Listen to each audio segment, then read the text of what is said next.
തീവ്ര വോട്ടർ പട്ടിക പരിഷ്കരണം കേരളത്തിൽ നടക്കുമ്പോൾ നടക്കാതിരിക്കാനുള്ള അട്ടിമറിയാണോ BLOയുടെ ആത്മഹത്യയിലെത്തിച്ചത്? ജോലി സമ്മർദ്ദമോ അതോ രാഷ്ട്രീയ സമ്മർദ്ദമോ? ഏതാണ് അനീഷ് ജോർജിന് താങ്ങാൻ കഴിയാതെ വന്നത്?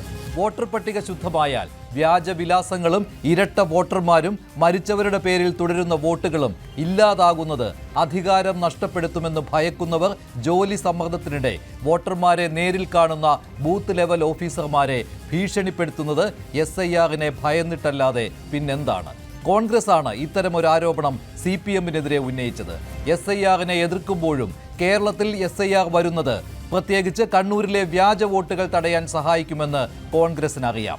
BLOയുടെ മരണം ജോലി സമ്മർദ്ദത്താലല്ല, CPMന്റെ രാഷ്ട്രീയ സമ്മർദ്ദത്തിലാണെന്ന് കോൺഗ്രസ് പറയുന്നതും ഇതിനാൽ തന്നെ. ജനാധിപത്യത്തിന്റെ ശ്വാസകോശം തന്നെയായ വോട്ടർ പട്ടികയിലെ പിഴവുകൾ ആരെ സന്തോഷിപ്പിക്കുന്നു?